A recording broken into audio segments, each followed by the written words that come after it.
April the 11th, 1986, a small town Kansas family is under attack from furry, rolling, ravenous creatures from outer space. Two shape-shifting alien bounty hunters are in pursuit, and somewhere in a small town cinema, a test audience just howled for 30 seconds straight because the space monster swore at them through subtitles.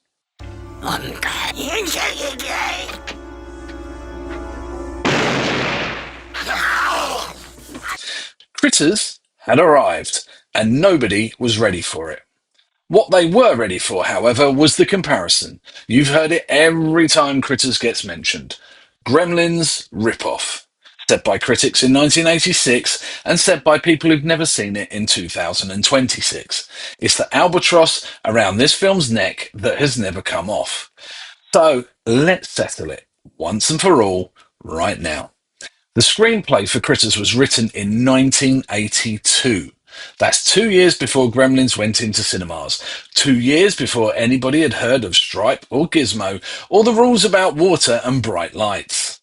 The man who wrote Critters had this script sitting in a drawer while Joe Dante was still in pre-production. Critters wasn't born after Gremlins, it was born first, and it had been punished for arriving second ever since. Welcome to this Screen One deep dive, and 40 years in, it's time to give Critters its due.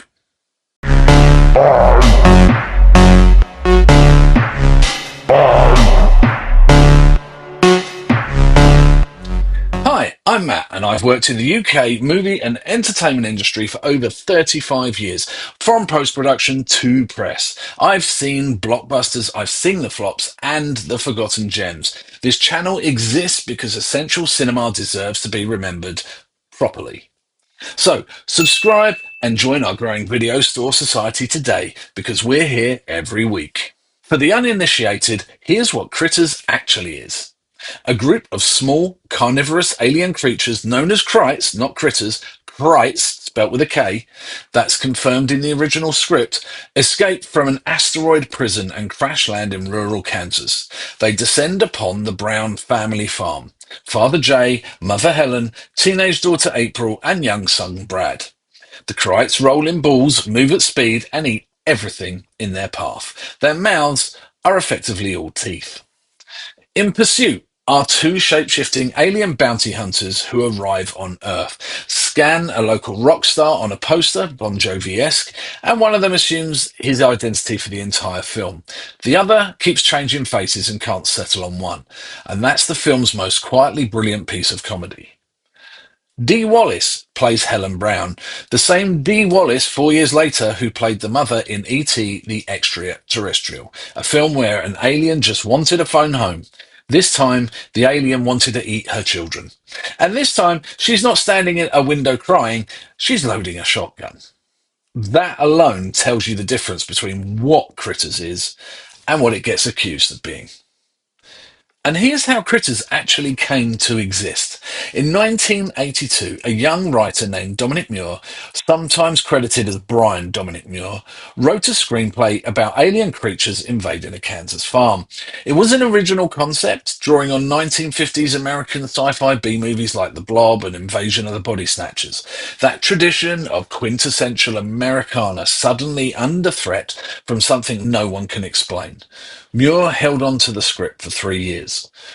During that time, Muir, a young editor named Stephen Herrick, and a producer named Rupert Harvey all crossed paths working on Roger Corman's Android, made in 1982, the underground science fiction film that served as an unofficial boot camp for a generation of filmmakers. Muir showed Herrick the script. Herrick wanted to direct it, but nobody in Hollywood had asked Herrick to direct anything. While Muir and Herrick were developing the project quietly, Joe Dante's Gremlins opened in June 1984 and became a cultural phenomenon. Suddenly every studio wanted small creatures, and suddenly a film about a small creature was either prescient or derivative, depending entirely on who was looking. Harvey took the project to New Line Cinema, at the time a mum and dad operation that had just made A Nightmare on Elm Street, and was using creature features to build an empire. Bob Shaye doubled the budget and signed on. Critters was going to get made. Rupert Harvey had said plainly on record about the Gremlins comparison, it was certainly not something we were thinking about very much at the time, if at all. We were dealing with very different creatures, and the fact they were so different in concept meant I wasn't terribly bothered by it. Gremlins were these mystical, earthbound, magical beings, whereas critters were extraterrestrial. People who say there were similarities are just influenced by the fact that Gremlins was a huge success. But it was a much bigger budget movie. And that's the producer, the man who actually made it. And he's right. The tragic footnote is Dominic Muir himself. Not long after production began, Muir became seriously ill. He was battling with Hodgkin's disease. He recovered, but stepped back from the script.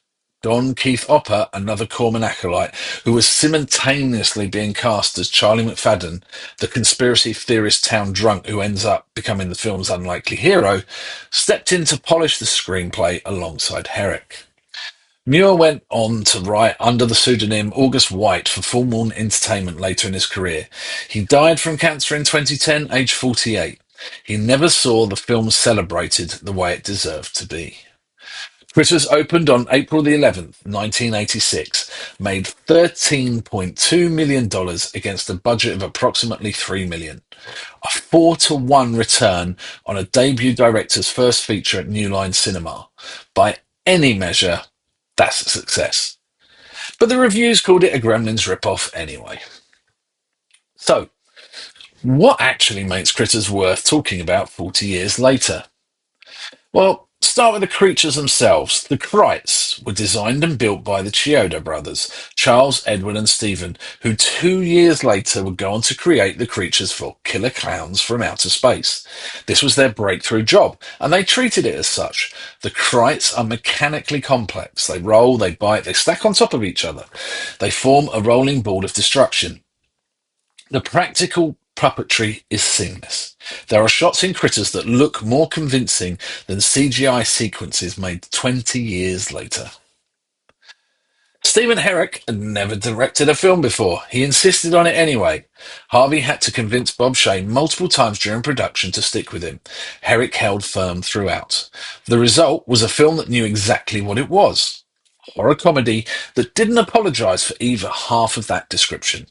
The horror is genuinely effective. The comedy genuinely funny. And the two coexist without either undermining the other. The balance is harder to achieve than it looks. Most films in this genre pick one and pretend to do the other. The bounty hunters subplot is where the film really earns its originality. Shape-shifting alien law enforcement who scan Earth's pop culture and wear it as a disguise. It's a sardonic comment on the identity and celebrity that was years ahead of where mainstream studio films were prepared to go. Don Keith Opper's Charlie McFadden, the drunk who everyone in the town dismisses, who turns out to have been picking up genuine alien signals in his fillings for years, is the film's heart. He's the everyman who was right all along and nobody listened. Early in the cast, virtually unrecognisable, is Billy Zane. He's in the film briefly. The critters eat him. He was 21 years old. This was the full picture. A debut director, a writer fighting a serious illness, producer battling on with New Line, the Chiodo brothers putting everything into their puppet work, and Dee Wallace, fresh from E.T., anchoring a film with a performance that refuses to be campy. She plays it straight, and it's why it works. Now, for my own personal, I am another one of those ones you can chalk up to the list that fell about laughing when that swearing came up in the subtitles. It wasn't what you were expecting, but it's a brilliant moment where one of them gets blown away by the shotgun. For me, Critters, while still second to Gremlins, holds a very tender place in my heart. It was one of those films that I picked up from the video store. It was, I was too young to see it at the cinema, but that video case with the giant critter on it, it's just, for those of us who lived in the VHS generation, it's one of those memories, and you should check it out. Now, here's how Critters changed things. The 4-to-1 box office return didn't just fund a sequel, it confirmed New Line's cinema model. Low-budget genre films with strong concepts, strong craft, and no shame about what they were. The house that Freddie built had its second pillar. Critters 2, the main course, followed in 1988, directed by Mick Garris, who would later go on to direct multiple Stephen King adaptations. Critters 2, the main course. You got nothing to lose but your life.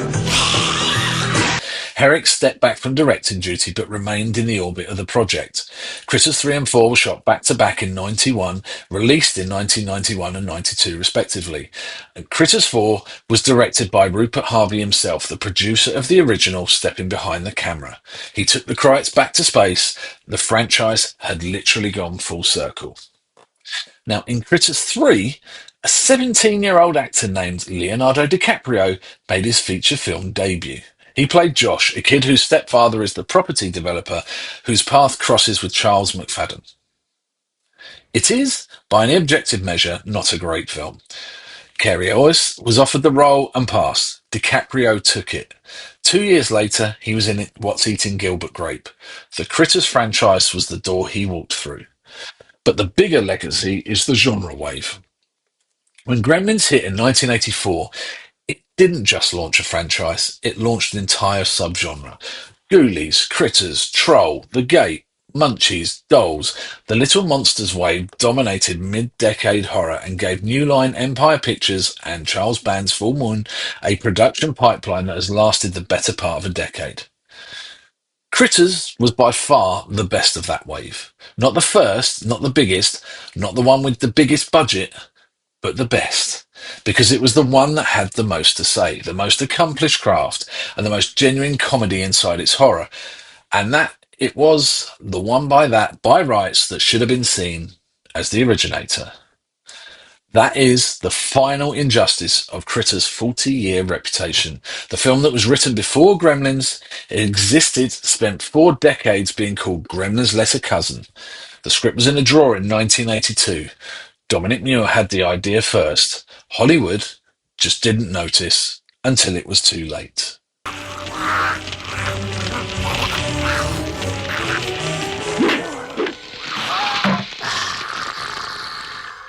So, if Critters has been sitting on your list, move it to the top.